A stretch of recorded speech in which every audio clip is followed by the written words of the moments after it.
नमस्कार। संतोष की रिपोर्ट में आप सबों का स्वागत है। और आज हम संतोष की रिपोर्ट में दो तस्वीर के सहारे बिहार की राजनीति पर चर्चा करने जा रहे हैं, या यूं कहे कि दो तस्वीर के सहारे बिहार की राजनीति किस दिशा की तरफ बढ़ रही है उसके एक संकेत को समझा जा सकता है। जी हाँ, यह है पहली तस्वीर। आज पूरे दिन ललन सिंह और अशोक चौधरी उन इलाकों के भ्रमण में थे जिन इलाकों में भ्रमण को लेकर ललन सिंह और अशोक चौधरी के बीच सीधी लड़ाई हुई थी, और वो सीधी लड़ाई मुख्यमंत्री के आमने सामने हुई। और वो लड़ाई इस कदर आगे बढ़ा कि अशोक चौधरी को जमुई के प्रभारी मंत्री पद से हटाया गया, अशोक चौधरी को लखीसराय और उस इलाके में कार्यक्रम करने पर रोक लगा दिया गया, पथ निर्माण विभाग से उनको बाहर का रास्ता दिखा दिया गया, पथ निर्माण विभाग में उनके रहते हुए एक ऐसे पदाधिकारी की वहाँ पोस्टिंग कर दी गई जो कहीं न कहीं अशोक चौधरी के लिए सुलभ मतलब सहज और सुलभ नहीं रहे। वो बात बात पर वो चीज़ें खड़ी करने लगे। अंत में वहाँ से उनकी विदाई हुई। उस इलाके में आज ललन सिंह और अशोक चौधरी साथ घूमने निकले, एक दूसरे को सम्मानित किया है। उस लखीसराय में आज डेवलपमेंट को लेकर एक बैठक आयोजित हुई, जिस बैठक में दोनों साथ, तस्वीर में देख ही रहे ना, दोनों साथ एक दूसरे सम्मानित कर रहे हैं, दोनों साथ मौजूद हैं, दोनों साथ आज पूरी यात्रा रहे हैं। और इस यात्रा के समापन के बाद जब वो पटना लौटे तो एक और तस्वीर उन्होंने जारी की है, और वो तस्वीर है अनंत सिंह के साथ। अब समझिए, वो अनंत सिंह, जिस अनंत सिंह में को कहीं न कहीं अंदर से इस बात का टिस आज भी है, इतने वर्षों तक वो जेल में रहे, बेऊर जेल में रहे, जेल के सलाखों में रहे, इसके पीछे कहीं न कहीं ललन सिंह की बड़ी भूमिका है। और जो कुछ भी सजा उन्हें मिला, जो कुछ भी उन्हें कानूनी पेचीदगियों का सामना उनको करना पड़ा, वो कहीं न कहीं ललन सिंह से बगावत का ही असर रहा, या बगावत का उनको परिणाम भुगतना पड़ा। पूरे दिन ललन सिंह के साथ रहते हैं और शाम में जनाब अनंत सिंह से मुलाकात करते हैं। मतलब क्या है? देखिए, राजनीति में कोई भी तस्वीर वैसे ही जारी नहीं होता है। और अशोक चौधरी के प्रोफाइल को देखिए तो ये अपनी सक्रियता को किस तरीके से दिखाने की कोशिश करते हैं, तो आपको लगेगा कि अशोक चौधरी की राजनीति किस दिशा में जा रही है। कभी कांग्रेस पार्टी के नेताओं के किसी व्यक्तिगत फंक्शन में आपको मिल जाएंगे, वो भी तस्वीर उसी तरीके से जारी होगा। एलजेपी के रामविलास पासवान का जो एलजेपी है, उसके कार्यक्रम में सीधे सीधे शिरकत करते हुए आपको मिल जाएगा। चुनाव भले ही उनकी बेटी जीती हो, लेकिन जीत की बधाई देने के लिए बाप पहुंच रहा है, तो वो बाप जदयू का नेता भी है, बाप जदयू का विधायक भी है, ये भी एक महत्वपूर्ण पॉइंट है। लेकिन वो जाते हैं अपनी बेटी के जीत के महत्वपूर्ण भूमिका निभाने वाले कार्यकर्ताओं को सम्मानित करते हैं, सबों से गले मिलते हैं। इनका अंदाज है, लेकिन इन अंदाज के पीछे की राजनीति क्या है? क्योंकि अशोक चौधरी जी अक्सर कहते हैं कि संतोष जी हमने पीछे पड़े रहते हैं, कहीं गए नहीं कि खबर बना देते हैं। तो भाई स्वाभाविक तौर पर ना, अशोक चौधरी अभी बिहार की राजनीति में नहीं, जदयू की राजनीति में हॉट केक। आपके हर एक्टिविटी पर सबकी नज़र रहती है जदयू में। किस तरीके से आप नंबर 2 के लिए चीज़ें को लेकर आप प्लॉट करते हैं, इस पर सबकी नज़र रहती है। और ऐसे में जब आप मनोरमा देवी के लिए आपने जो भूमिका निभाई है, मनोरमा देवी के लिए आपने जो एड़ी चोटी एक लगाया है, हमें लगता है कि मनोरमा देवी के जीत का एक बड़ा सेहरा आपके नाम भी जाएगा। जिस तरीके से आपने वहाँ सक्रियता दिखाई है, तन मन धन से जिस तरीके से आपने चुनाव लड़ा है, वहाँ जैसे लगा कि खुद आप चुनाव लड़ रहे हैं, तो वो अगर रिजल्ट आएगा तो फिर स्वाभाविक तौर पर इनका टीआरपी में तो उछाल होगा।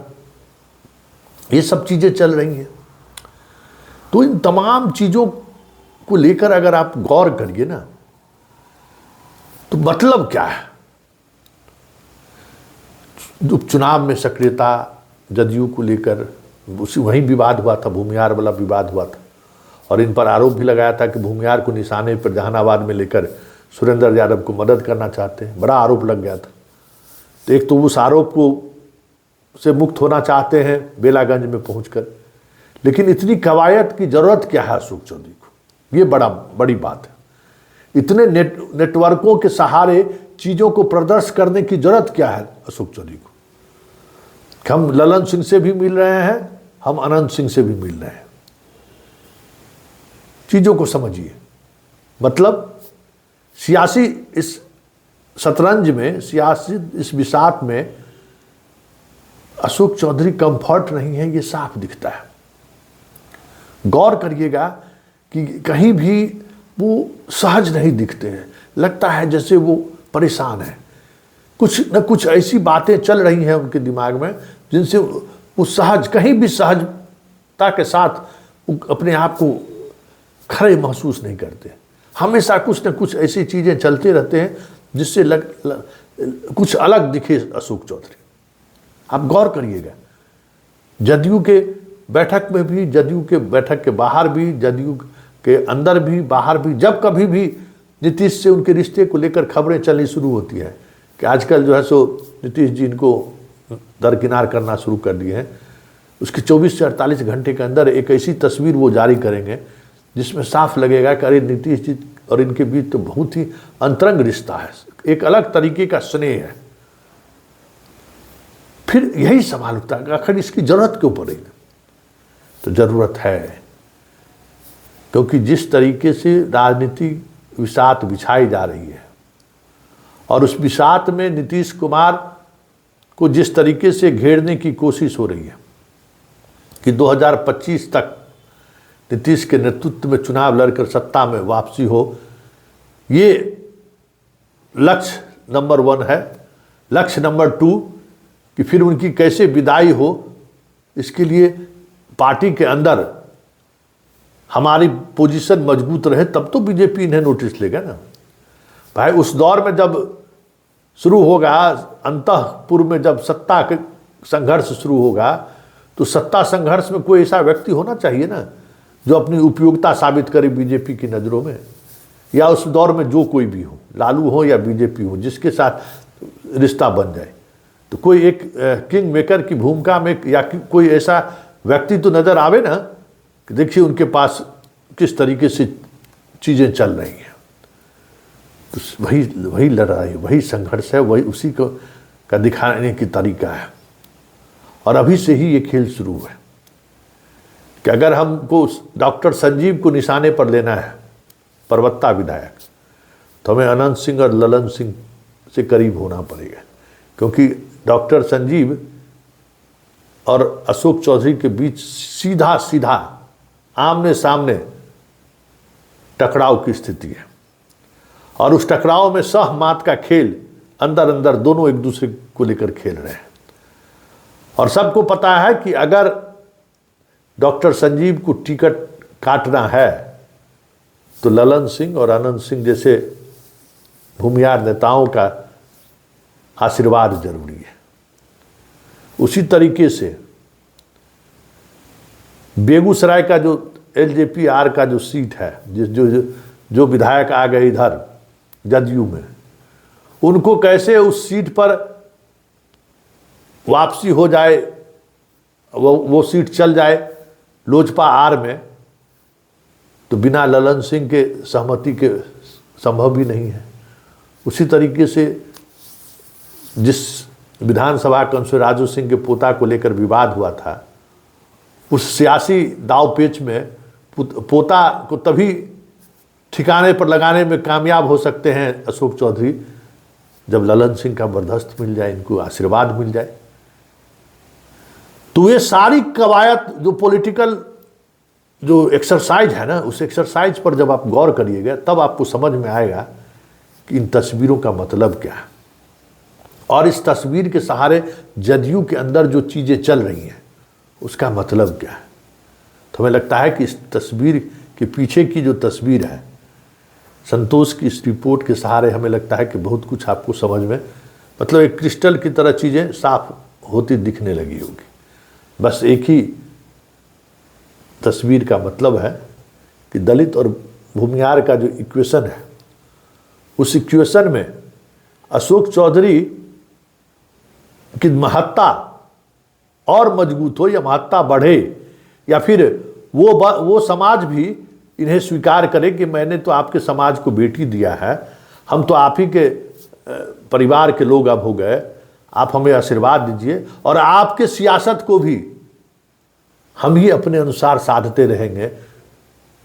ये तस्वीर यही बयां कर रहा है। देखिए आगे आगे होता है क्या, क्योंकि राजनीति में कभी 2 दूना 4 नहीं होता है। राजनीति में अगर आप गोटी सेट करते हैं तो कोई प्रतिद्वंदी भी आपका गोटी सेट करता है, मतलब एकदम शतरंज की तरह बिसात बिछती है, और एकदम कौन कितना शतरंज का माहिर खिलाड़ी है वो फैसला जब सामने रिजल्ट सामने आता है तब पता चलता है, लेकिन पर्दे के पीछे चीज़ें चलती रहती हैं। तो ये तस्वीर यही कहता है कि अशोक चौधरी नंबर 2 के साथ साथ जदयू के अंदर में जो भूमिहार की जो राजनीति है, उस राजनीति को साधने की कोशिश बड़ी मजबूती से करने की एक कवायद के तौर पर देखी जा सकती है।